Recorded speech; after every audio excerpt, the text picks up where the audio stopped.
Hey there, honey bunnies. Welcome to episode 137 of the Sovereign Storytellers podcast with your host, Michelle Wolf. I want to talk to you today about the importance of rituals around death, but not physical death, identity death, death of internal states of existence, or death of roles that change from one thing to another. Excuse me. I'm watching a lot of people, including myself, and companies going through the in-between of the way things used to be and the way things are. There's a gap, where you start to recognize, oh, this thing is not going to be the way it was once in the past. The common reaction to change is, but we've always done it that way. And that's for ourselves as individuals, for the entire world. One ridiculous example is having to take our shoes off at the airport, which is ridiculous, and we never used to have to do it. And we fought and struggled, and now we just take our damn shoes off, right? You just plan ahead. Unless I will recommend this if you travel very often, go ahead and get your global identity, because then you get to go through a special line and you don't have to take your shoes off. But anyway, the process of, but we've never had to take our shoes off, to now we always have to take our shoes off. And now younger people traveling don't even remember a time that they didn't have to take their shoes off, right? So it's not a thing anymore. So those things are happening all the time. And the process of those things happening all the time, this is my opinion, gets dragged out and complicated because we don't stop and say, oh, it's over. A lot of people had to go through this with COVID. I certainly did. Like, oh, there was the world before COVID, and now there's the world, and we're not post-COVID. Don't think that virus is gone. It's not. We just got tired of thinking about it. So we just don't talk about it anymore. But it's still here, and it's still killing people by the thousands. So, but in our heads, it's like, okay, now COVID is a part of our reality, and we aren't thinking about it so much. We're sort of through that. I think it helps when we acknowledge the death of a state of existence, the death of a role. You're not a parent, then you are a parent. You're a married person, then you're a divorced person. There's a million things. You were this role in your company, now you're that role in your company. You're this stage in your business, and now you're that stage in your business. So we're always striving for growth because that's what life does. But life has a season for death, and that's what we're entering into in the Northern Hemisphere.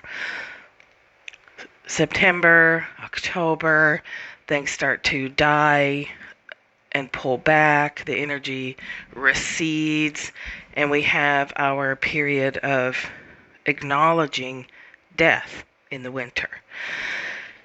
If you're not comfortable with death, these things are even harder. You will fight the process of things dying. You will claw and struggle to either hang on to the past definitions and your sense of identity, or you will try to leap over the gap, the death gap, the winter. We'll just call it winter because I know death can be a triggering word for a lot of people. And also I would challenge you to take a look at that. If the word death makes you feel uncomfortable, there's some work to do there. When we try to skip over the winter and go straight to spring, it doesn't work. All we're doing is pushing the death, the winter, out of our conscious awareness, which takes a lot of energy. It takes an enormous amount of energy to hold things hold things in your subconscious, to not let yourself be aware of, to avert your eyes or distract yourself or dive into an addiction every time you feel something uncomfortable. It's like holding up a wall or throwing a log in your own river of energy. It takes energy to ignore energy. Let's say it that way. And it takes a lot of energy to ignore energy. The more people get comfortable with radical honesty, the more energy they unleash for themselves. And I would say we need to consider how much energy we're spending, we as a collective, not acknowledging the death of things. When I used to work as a parent-child conflict mediator, a lot of my work was helping parents acknowledge that their 10-year-old, their 8-year-old, their 12-year-old was in effect gone or dead. This was often harder for moms because and I'm just talking about like your traditional family structure, which I know not everybody has, but mom and then tends to be more involved as a child is young, and then dad takes a bigger role, or the other parent even. It doesn't have to be male, female, but there's generally one parent that's super focused up until tween and teen ages, and then there's the other parent or another caregiver, if you want, a mentor, or somebody that takes sort of the attention level shifts to this other person, and that person takes them through the teenage years. Well, that's pretty damn hard for the person who took care of them in the early years, right? There's such a bond there. And when the primary years caregiver can't let go of the role and hand it off to the next person, and that next person could be a parent, a teacher, a mentor, an older sibling, but it's generally somebody else that the kid starts to look to at this whole different phase of their life. When the primary years caregiver can acknowledge the death of the younger child, they are able to move forward and stop trying to get us to take them into foster care. Right? Because that was my job, was to keep kids out of foster care by doing mediation with parents. So often the biggest shift came when we could get the primary years caregiver to acknowledge that that child that they knew was in effect dead. Because you can't get that child back. All you have is your memories. You have the memories of your toddler, the memories of your grade school age, the memories of the 8, 10, 12-year-old. You're lucky if you get to 12 before that shift starts, So once that was done, then they're able to welcome this new kid, this kid that they didn't really know because it had been so busy trying to hang on to the younger kid, and really upset that now the kid doesn't want to go shopping with them. Now the kid doesn't want anything to do with them, and that's hard. But acknowledging the hardness and acknowledging of, this thing I had before is leaving or has already left. Generally, for families, by the time they got to us, that train had left the station and there was a lot of stuff to clean up. So, but if you recognize in your life that, this thing is leaving, this thing has left, and while the new thing is coming or the new thing is here, I need to acknowledge the part of me that holds on, would rather have the old. Even though years have been spent striving for the new, there is a part of us that really would like to have it all, right? We don't really want to let go of summer to enter into fall. We fight and kick and scream and fuss about it. But it happens anyway. So we cost ourselves a lot of energy. We spin our wheels a lot. We end up in this low energy state.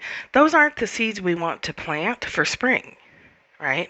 So if you spend all of the winter time, the fall and winter time, miserable, that's impacting spring and summer. And then so it creates this downward spiral. And generally speaking, that's not what we want. So when I'd love to see more groups do this. I'd love to see more companies do it. I'd like to see more everybody do it. Definitely like to see more individuals do it.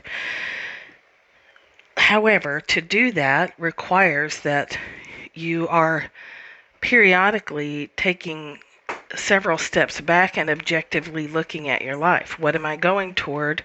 What have I been setting intentions for? What kind of blocks have I been trying to move? And now what's coming? What's arriving? What's new on the scene? And okay, that I'm excited about the new on the scene thing. But now what needs my attention to let go of? What do I need to hold a metaphorical funeral for? What would help me step more easily into these things that are showing up in my 3D reality that I've been visioning and praying for and doing all the things for? They're here now. And when we don't allow the past to have that ritual, it's not clean. Like, we're still going to move into it, but there's residue, there's tangled up knots in the energy, and why? We don't need that. And all of that can be resolved by having a little metaphorical funeral. This is scary because it means you have to say goodbye to the identity that you've held for years, decades, possibly even your whole life. That's pretty scary. There can be actual fear in the body of, oh, I can't think of myself as a person with many problems. I can't think of myself as a person who struggles with this health condition. I can't think of myself that way. Everything we see outside of us, we run through a filter. I used to use a Play-Doh example, but then I realized not everybody has had Play-Doh. But most people have seen a pasta machine. So yesterday, quarterly-ish, I hold a Q&A session for people who've taken my Forest Reiki energy healing class. It's a variation of Reiki work, which is very different than Usui Reiki. And we were talking about that, like all the ways that it's different. But at the end, I was giving an example of the way we filter our perception of what the trees say, what the animals say, what the world says, what everything says, through the lens, a lens, right? You've probably heard this as glasses, rose-colored glasses, glasses that impact the way you see the things. So your worldview that you were, was molded as you grew up. But then what happens when people start doing Forest Reiki is it starts to shove all that stuff up to the surface. And one of the things when I do another class will be, we're going to have to talk about that. Like, it brings stuff up to the surface, and people's tendency is then to stop doing the practice, when what's really necessary is to keep going and get to the other side. But the keep going part is highly uncomfortable. Forest Reiki eases that discomfort, but it's still uncomfortable. There's no way around that. Birth is uncomfortable. Death is uncomfortable. We can make it easier with awareness and some energy work, but it's still uncomfortable. So the pasta machine is, if you think about yourself as a ball of pasta dough, the shape you take, the shape of your heart, the shape of your worldview is molded by the disc that the pasta dough is pushed through. And life is always pushing us, or life is always drawing us. We're always seeking expansion. That's the nature of life. But expansion means cycles of winter. Cycles of things falling away as we're... Think of a rocket ship that's taking off from the Earth. The booster rockets, they hit a certain altitude, and those rockets are designed to fall away. so that the ship can keep ascending. If those rockets don't fall away, that's a mission failure, and it could be disastrous. We need to let our things fall away. So the difference here is that we're in control of that disc. So as that dough is pushed through, or you crank the pasta thing. Uh, I've never actually made pasta, so I just don't entirely know what I'm talking about. I don't know the names of all. You put the dough in the thing and you crank the thing, and it comes out a certain type of pasta based on the disky thing that's on the front, right? The technical term. So depending on what disc is on the pasta machine determines the shape of the pasta, right? It's so simplistic, but we get so lost in that. We don't like the being pushed through to take a shape on the other side. We don't like letting go of ourselves as a ball of pasta dough, and now we're macaroni. Right? Or fusilli or spaghetti or whatever the pasta is. So we don't like that in-between process. And we have to say goodbye to ourselves as the ball of pasta dough so that we can say a full hello of ourselves as the macaroni. Make sense? Like, it's not difficult, and it's also extremely difficult. Right? We don't love this. But that's the nature of it. And that will not change.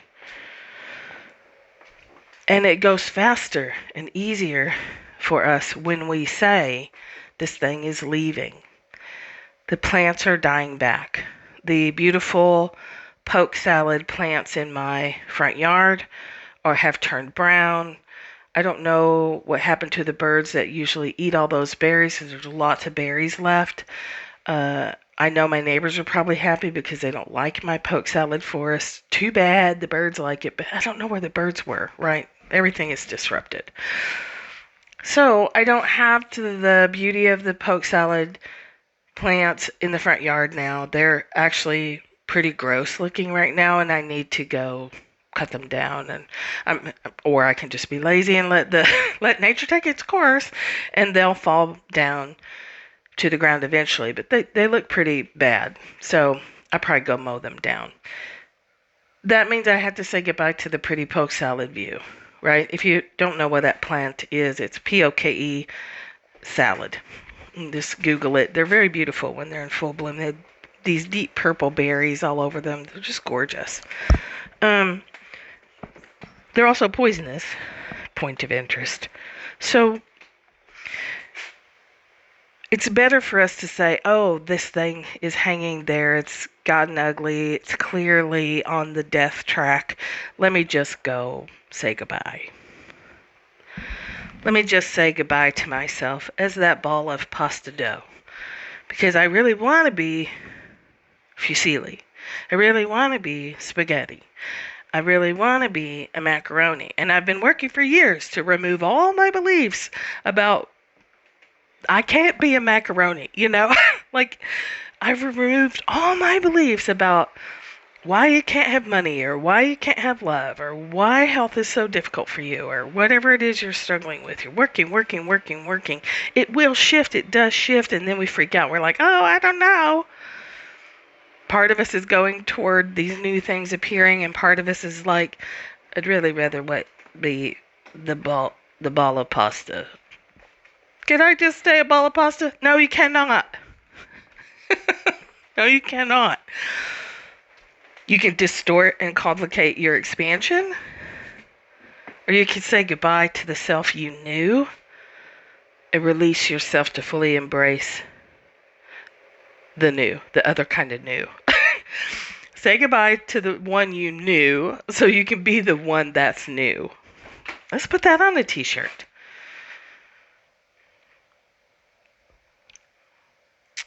I'm watching a company go through growing pains like that. And I've watched other companies go through growing pains even to a greater degree. And I just wonder what would happen if we were all allowed to have a ceremony to say goodbye to the way things were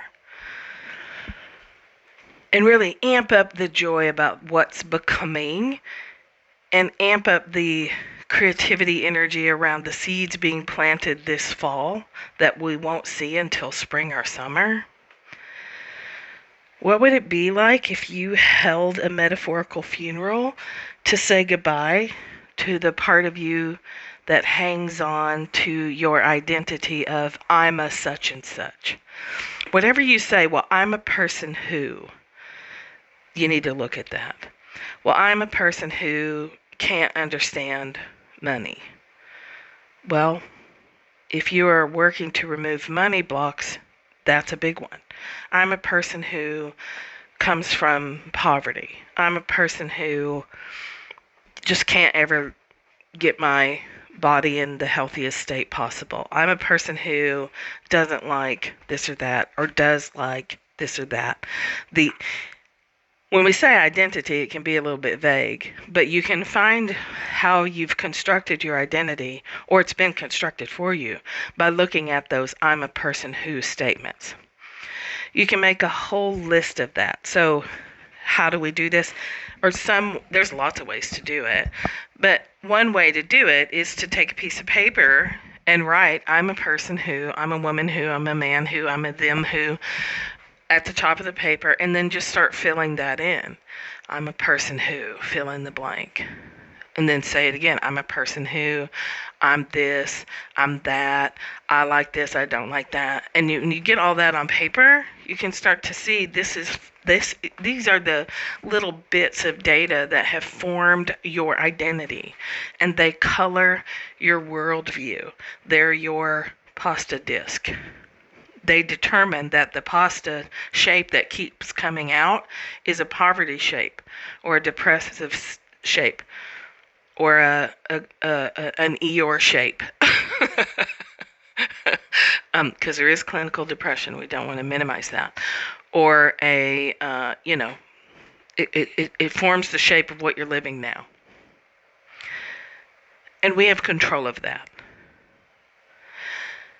And the metaphorical funeral piece is when you take that disc off and say, you know what, I'm taking the spaghetti disc off. I'm putting the macaroni disc on. Chances are by the time this filters up to your awareness, you've already done that.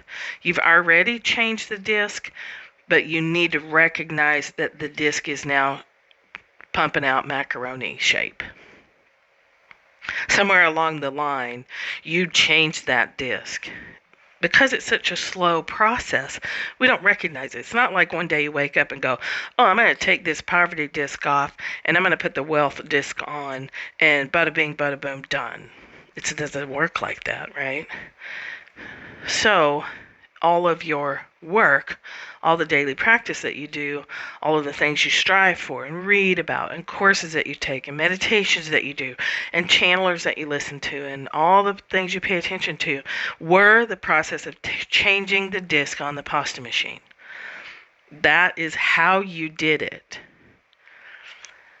And if you're highly uncomfortable and things are feeling very disrupted, and you're just sort of feeling like the sand underneath you keeps shifting, that process can be resolved or really, really improved by acknowledging you are in the phase where you need to have a funeral for the spaghetti disc, for the poverty person, the identity that you've already left.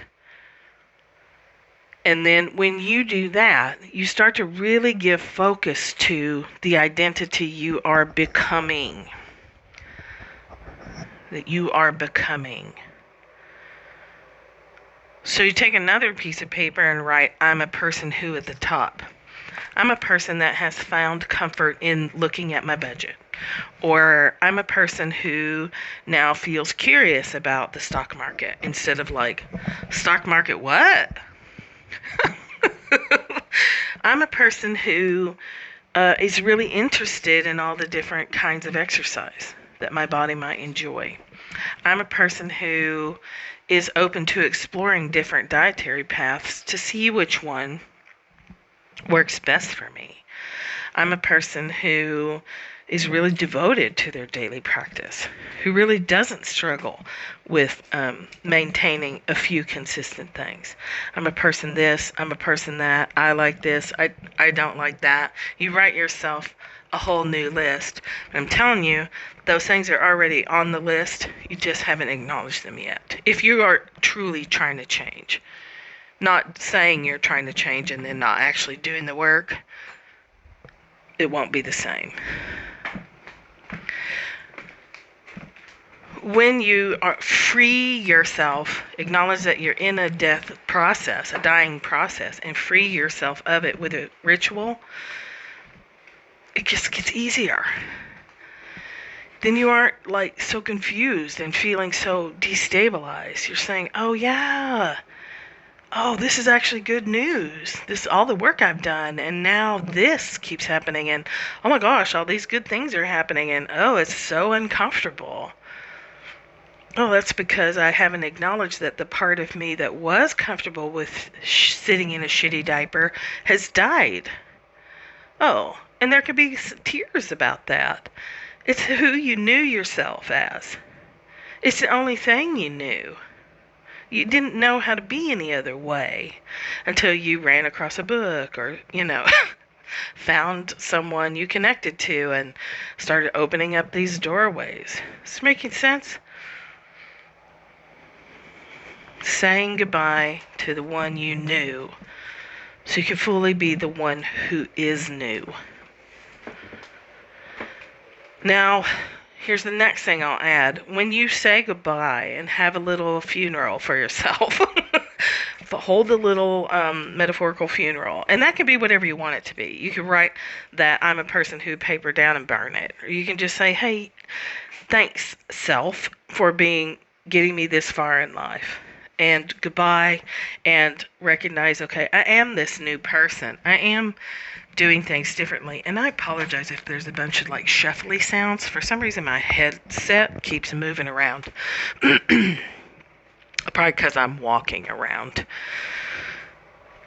Walking and recording. And of course now I lost my train of thought. Hold, please. What was I talking about? Death and, winter and all the uncomfortable things. Okay. I remember now.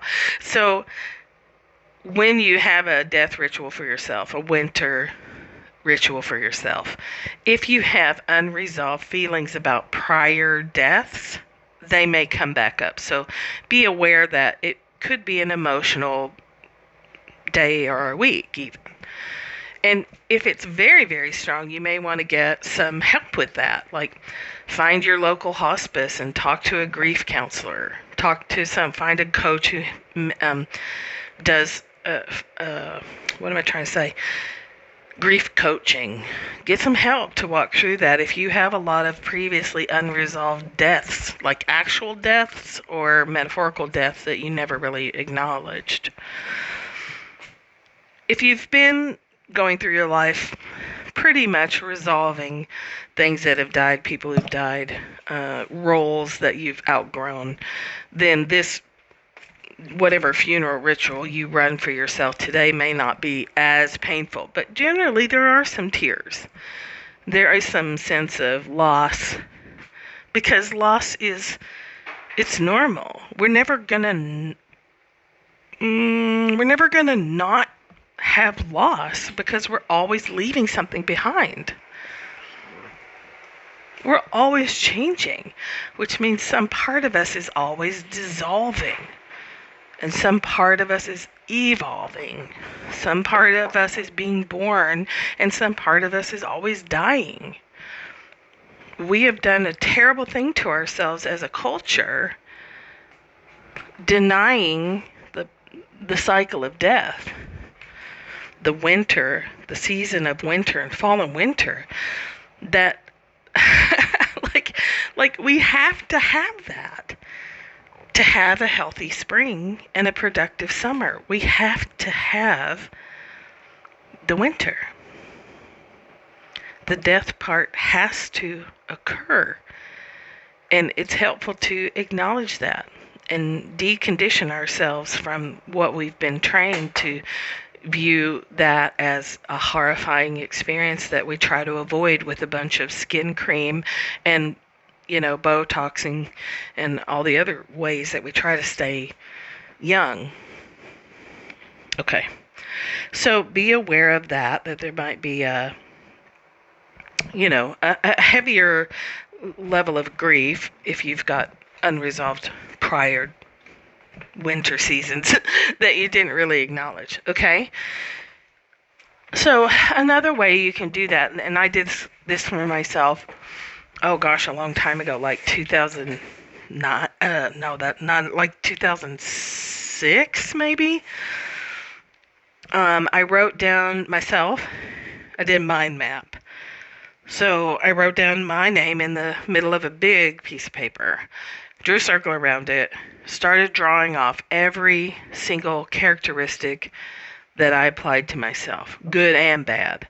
So I was looking at how have I, what identity am I living? So similar to the I'm a person who exercise, I just did a radical acceptance exercise, and I have a video on this because it was part of my Shadow Blessings course.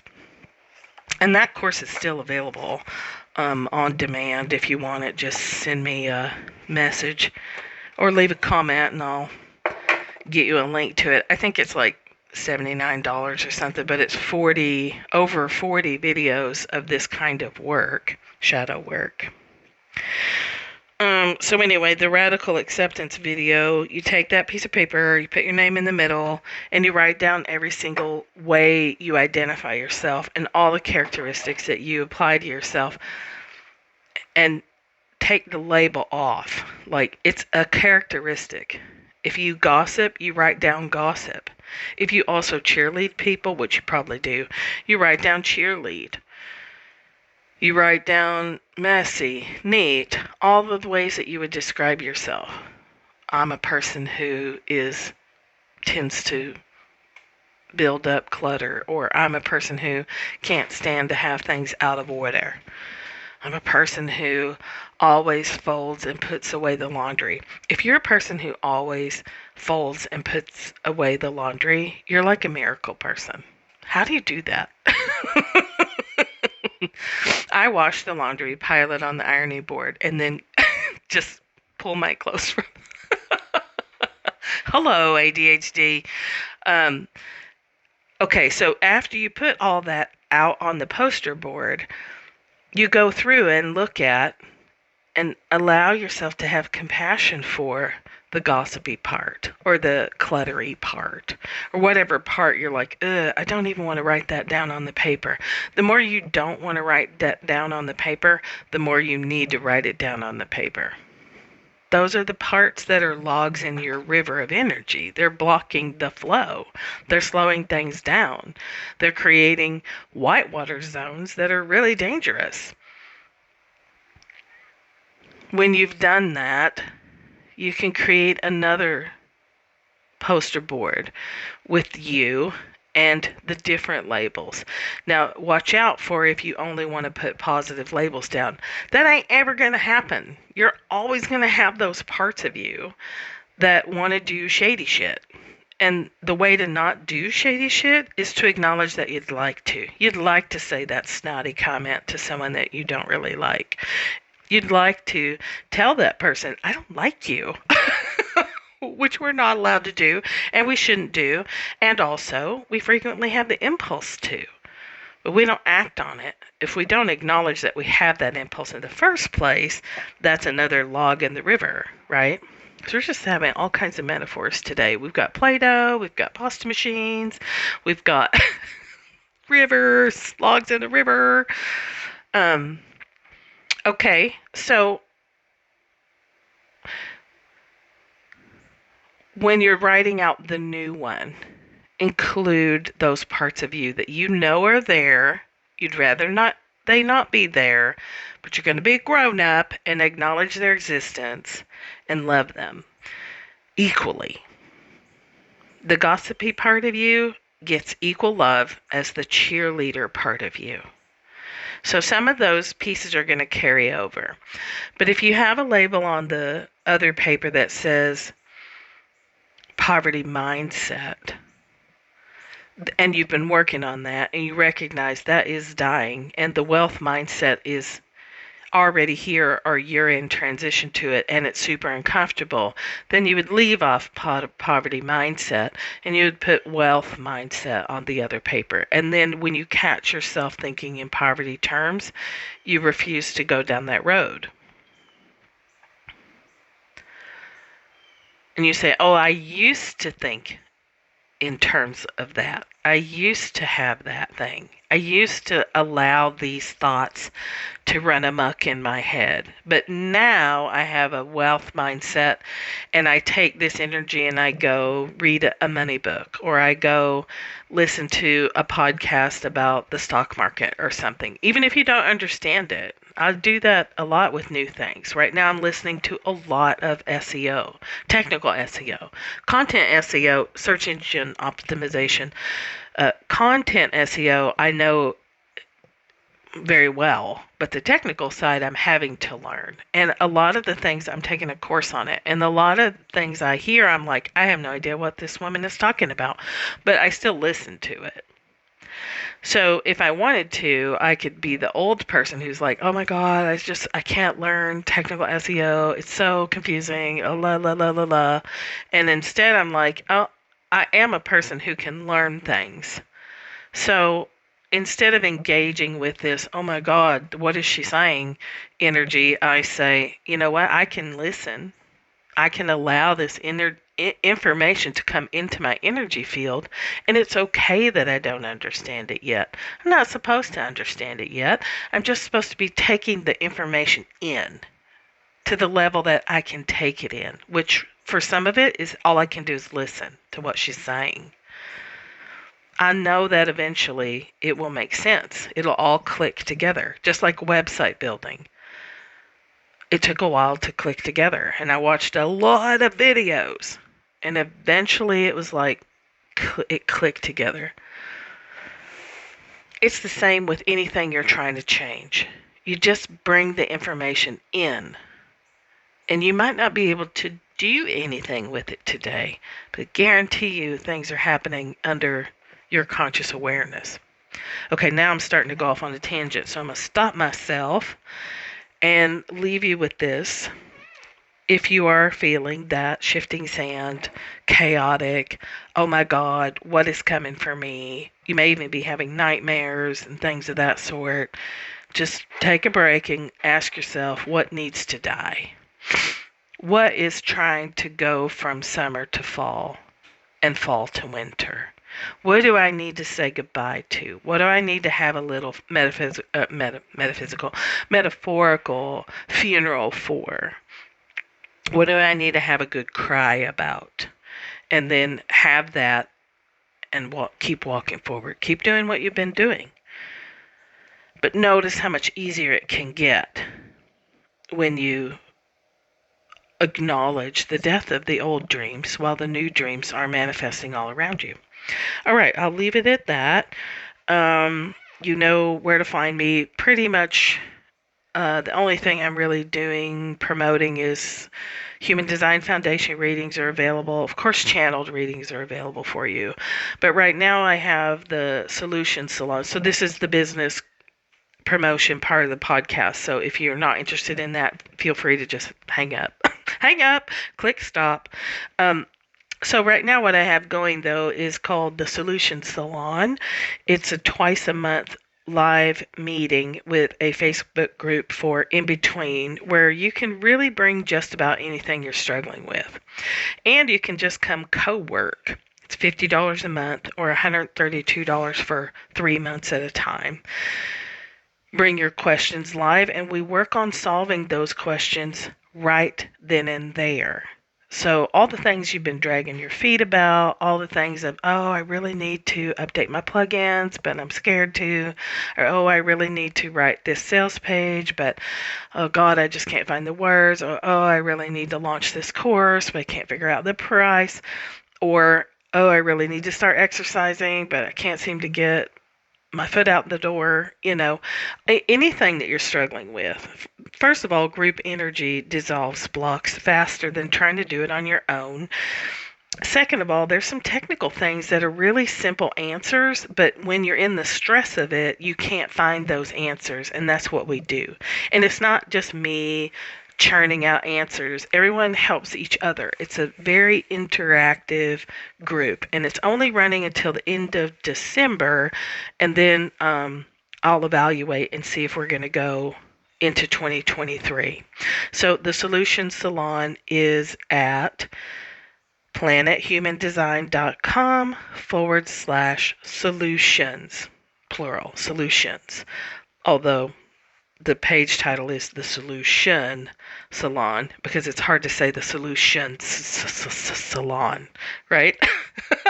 So there's a whole list of things, and I think it still says email to enroll, and that's because I haven't yet figured out the technical thing to do with Stripe to, like there's always something else to learn, but that's available right now. planethumandesign.com/solutions, plural.